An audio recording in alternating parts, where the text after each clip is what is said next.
السلام علیکم ورحمۃ اللہ وبرکاتہ۔ حج قریب ہے تو میں 2 حدیثیں حج کے حوالے سے آپ کے ساتھ شیئر کروں گی کہ موقع کی مناسبت سے اگر بات کی جائے تو زیادہ فائدہ مند ہے۔ باقی حفاظت کی دعا میں انشاءاللہ جو اگلی دعا ہے اس کے بارے میں تھوڑا سا اگر ٹائم ہوا تو ساتھ ہی بتاؤں گی آپ کو۔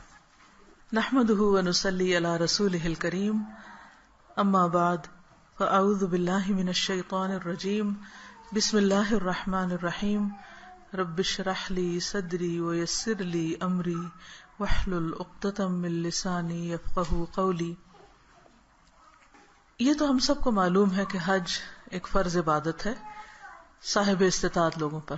وَلِلَّهِ عَلَى النَّاسِ حِجُّ الْبَيْتِ مَنِ اسْتَطَاعَ إِلَيْهِ سَبِيلًا، اور لوگوں کے ذمہ ہے اللہ کے لیے حج کرنا جو بھی اس راستے کی استطاعت رکھتا ہو، کہ اللہ کی خاطر انسان اللہ کے گھر کی زیارت کرے اور جو مناسک سکھائے گئے ہیں یا جو طریقے بتائے گئے ہیں ان کے مطابق حج کو ادا کرے، اور جو حج مبرور ہے اس کی جزا جنت کے سوا کچھ نہیں، یعنی بہت بڑا ریوارڈ ہے اس پر۔ لیکن حج میں بہت سے مناسک شامل ہیں یا بہت سی چیزیں شامل ہیں، تو ہر منسک جو ہے یا ہر ریچول جو ہے اس کا الگ الگ کتنا اجر و ثواب ہے وہ اس حدیث سے پتہ چلتا ہے، اور یہ حدیث ہے صحیح الترغیب والترہیب کی۔ البانی نے اس کو صحیح قرار دیا ہے، اوتھینٹک حدیث ہے جو میں آپ کے سامنے پیش کر رہی ہوں۔ عربی کو میں چھوڑ کر صرف اردو پر آؤں گی۔ ابن عمر رضی اللہ عنہما سے روایت کی گئی ہے کہ میں نبی صلی اللہ علیہ وسلم کے ساتھ منا کی مسجد میں بیٹھا ہوا تھا۔ کیا نام ہے اس مسجد کا؟ مسجد خیب، یس، مسجد خیب، وہاں بیٹھا ہوا تھا۔ تو آپ صلی اللہ علیہ وسلم کے پاس انصار میں سے ایک آدمی اور ثقیف میں سے ایک آدمی آیا۔ انصار تو مدینہ کے رہنے والے تھے اور ثقیف طائف کے رہنے والے۔ حضور صلی اللہ علیہ وسلم نے حج کب کیا؟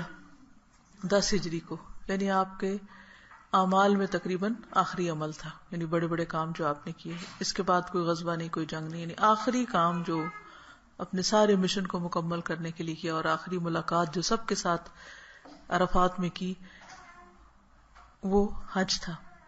حج کے بعد آپ کو معلوم ہے کہ عرفہ کے بعد پھر لوگ منا میں جاتے ہیں، تو منا کی مسجد میں نبی صلی اللہ علیہ وسلم بیٹھے ہوئے تھے، تو 2 لوگ آئے، انہوں نے سلام کیا، پھر کہنے لگے اے اللہ کے رسول صلی اللہ علیہ وسلم، ہم آپ سے سوال کرنے کے لیے آئے ہیں، کچھ پوچھنے آئے ہیں۔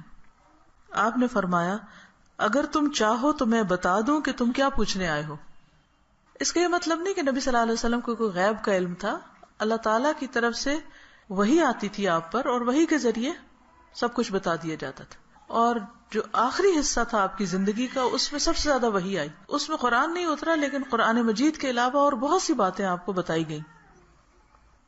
تو اگر تم چاہو تو میں تمہیں بتا دوں کہ تم کیا پوچھنے آئے ہو، اور اگر تم چاہو تو میں رکا رہوں اور تم پوچھ لو، تو میں اس پر بھی تیار ہوں۔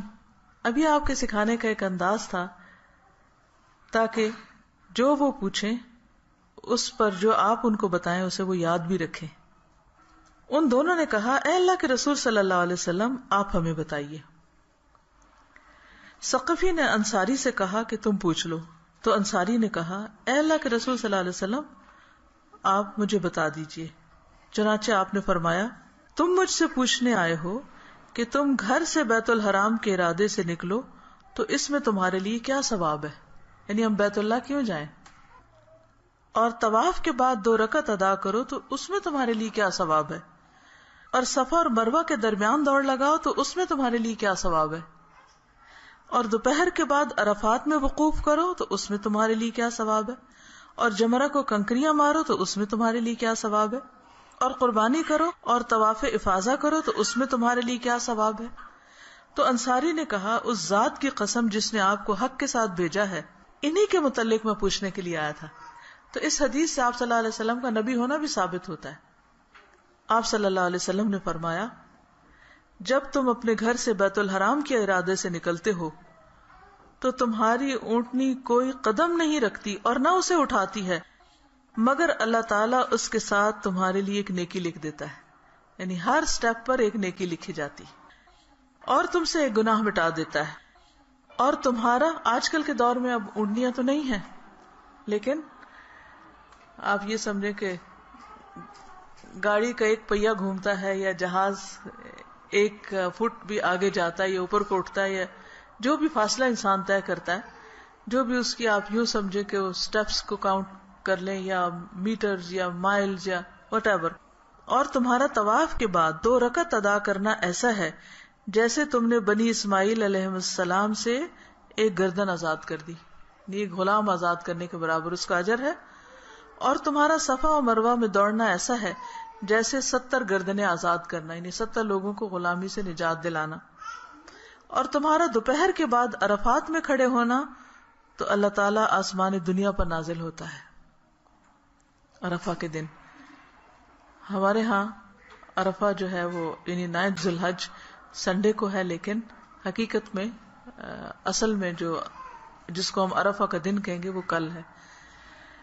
اور 2 گھنٹے کا فرق ہے سعودی عرب سے یہاں. مثلا وہاں پر اگر زوال ہوتی ہے 12:00 پر تو سمجھے کہ یہاں 2:00 پر ہوگی. یا ہمارے ہاں جب زوال ہوتی ہے تو اس کے پورے 2 گھنٹے کے بعد آپ اندازہ کر لیں. تو اس زوال کے بعد آپ اگر 2 بجے کے بعد اس نیت کے ساتھ آپ بھی دعاؤں میں شریک ہو جائیں، یعنی کہ نہ کوئی فرض ہے نہ سنت ہے نہ کسی بھی اعتبار سے، صرف اس لیے کہ اس وقت اتنے لوگوں کی بخشش ہو رہی ہوتی ہے، چلو ہم بھی شریک ہو جائیں اس میں. اور خاص طور پر استغفار کریں، کیونکہ اس وقت اللہ تعالیٰ دعائیں سن رہے ہوتے ہیں. تو اللہ تعالیٰ کے لیے کیا مشکل ہے، ہماری بھی سنیں گے انشاءاللہ. تو ایک تو یہ کہ روزہ رکھنا چاہیے، 2 سال کے گناہوں کا کفارہ ہو جاتا ہے. دوسرے یہ کہ اس وقت پھر دعائیں مانگنی چاہیے. تو اس وقت اللہ تعالیٰ آسمان دنیا پر نازل ہوتا ہے اور فرشتوں سے تم پر فخر کرتا ہے، فرشتوں کے سامنے تمہارا ذکر کرتا ہے اور فخر کرتا ہے. فرماتا ہے کہ میرے بندے میرے پاس کھلے اور گہرے راستے سے پراگندہ حال آئے ہیں، جو میری رحمت اور جنت کے امیدوار ہیں. بس اگر تمہارے گناہ ریت کے ذروں یا بارش کے قطروں یا سمندر کی جھاگ کے برابر بھی ہوں تو میں انہیں بخش دوں گا، کتنے بھی گناہ ہوں. ان اللہ یغفر الذنوب جميعا. میرے بندو لوٹ جاؤ، تم بخشے بخشائے ہو، اور ان کی بھی مغفرت ہے جن کی تم نے سفارش کی. یعنی حاجی حج پر جاتے وقت جن لوگوں کی دعائیں ساتھ لے جاتے ہیں اور ان کے لیے بھی دعائیں کرتے ہیں تو اللہ تعالیٰ ان کی بھی قبول کرتے ہیں، ان کی دعائیں مانگنے کی وجہ سے، خصوصاً بخشش کی. اور تمہارا جمرات کو کنکریاں مارنا تو تمہاری ہر کنکری مارنے کے بدلے ایک کبیرہ گناہ کو جو ہلاک کرنے والا تھا اس کی معافی اور کفارہ ہو جاتا ہے. یعنی ہر کنکری جو تم پھینکتے ہو اس کے بدلے میں ایک ایسا کبیرہ گناہ جو ہلاک کرنے والا تھا اس کی معافی ہوتی ہے. اور تمہارا قربانی کرنا تو یہ تمہارے لیے تمہارے رب کے پاس ذخیرہ ہو جاتا ہے. تمہارا سر منڈوانا تو ہر بال کے بدلے جو تم منڈواتے ہو ایک نیکی لکھی جاتی ہے اور تم سے ایک گناہ مٹا دیا جاتا ہے. اور اس کے بعد تمہارا طواف افاضہ کرنا، سو تم طواف کرتے ہو تو تمہارا کوئی گناہ باقی نہیں رہتا. اسی لیے کہتے ہیں نا کہ ایسے انسان ہو جاتا ہے جیسے ماں کے پیٹ سے پیدا ہوا. اور فرشتہ آتا ہے یہاں تک کہ وہ اپنے دونوں ہاتھ تمہارے کندھے پر رکھ کر کہتا ہے جو چاہے کرو، تمہارے گزشتہ گناہ سب معاف کر دیے گئے ہیں. تو گویا حج جو ہے دراصل گناہوں کے کفارے کا ذریعہ ہے. ایک اور روایت میں آتا ہے، یہ صحیح الجامع الصغیر کی روایت ہے، تم جب اپنے گھر سے بیت الحرام کے ارادے سے نکلتے ہو تو تمہاری سواری جو قدم رکھتی اور اٹھاتی ہے اللہ تعالیٰ اس کے ساتھ تمہارے لیے ایک نیکی لکھ دیتا ہے اور تم سے ایک گناہ مٹا دیتا ہے. اور تمہارا عرفات میں کھڑے ہونا تو اللہ تعالیٰ آسمان دنیا پر نازل ہوتا ہے اور فرشتوں سے تم پر فخر کرتا ہے. فرماتا ہے کہ میرے بندے کھلے اور گہرے راستے سے پراگندہ حالت میں آئے جو میری رحمت کے امیدوار اور میرے عذاب سے ڈرتے ہیں، جبکہ انہوں نے مجھے دیکھا نہیں، اور اگر دیکھ لیں تو پھر کیا حالت ہوگی. بس اگر تمہارے گناہ ریت کے ذروں یا دنیا کے دنوں، یعنی دنیا میں کتنے دن ہیں ہمیں تو اپنے نہیں پتا کہ ہم کتنے گزار چکے ہیں، تو جب سے دنیا بنی ہے دنیا کے دنوں کے برابر یا بارش کے قطروں کے برابر بھی ہوں تو میں انہیں تم سے دھو دوں گا.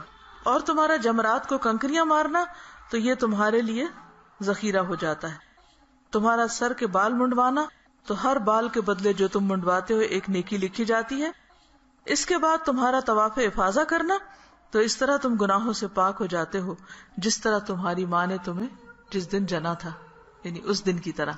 تو اس لیے حج ایک ایسی عبادت ہے جس کی تمنا اور خواہش ہر مسلمان کو رکھنی چاہیے، کیونکہ اگر کسی کے دل میں اس کی تمنا بھی نہیں اور وہ اس کے لیے تیاری بھی نہیں کرتا تو پھر ایک اور جگہ پر آتا ہے کہ پھر اللہ کو کوئی پرواہ نہیں کہ کوئی انسان یہودی ہو کے مرے یا عیسائی ہو کے مرے. مسلمان ہونا اس بات کا تقاضا کرتا ہے کہ انسان جب اللہ سے محبت کرتا ہے تو اللہ کے گھر سے بھی محبت کرے. آپ دیکھیں کہ جن لوگوں سے آپ محبت کرتے ہیں ان کے گھروں سے بھی محبت کرتے ہیں، ان کی بلانگنگ سے محبت کرتے ہیں، ہر چیز سے انسان پھر ایک عقیدت اس کی وابستہ ہو جاتی. تو اللہ تعالیٰ نے اس جگہ کو، اس گھر کو ایک بہت عزت کا مقام دیا ہے. ہمارے لیے بھی لازم ہے کہ ہم بھی اس کی عزت اور تعظیم کریں. وَيُعَظِّمْ مِنْ شَعَائِرِ اللَّهِ فَإِنَّهَا مِنْ تَقْوَى الْقُلُوبِ. ہمارے اندر تقویٰ ہے یا نہیں، اللہ کا ڈر ہے یا نہیں، اس کا اندازہ کہاں سے ہوگا کہ ہمارے دل میں شاعر اللہ کی عظمت، بڑائی ہے یا نہیں، کہ اس گھر کو ہم کیا مقام دیتے ہیں اور وہاں جانے کو ہم اپنے لیے کیا حیثیت دیتے ہیں. تو چونکہ کل حج ہے تو اس مناسبت سے مناسب تھا کہ یاد دہانی بس ایک کرا دی جائے. اس سال تو رہ گیا، پر اللہ تعالیٰ ہم سب کو اگلے سال بار بار لے کر جائے. تو اللہ تعالیٰ ہمیں عمل کرنے کی توفیق دے. السلام علیکم ورحمۃ اللہ وبرکاتہ.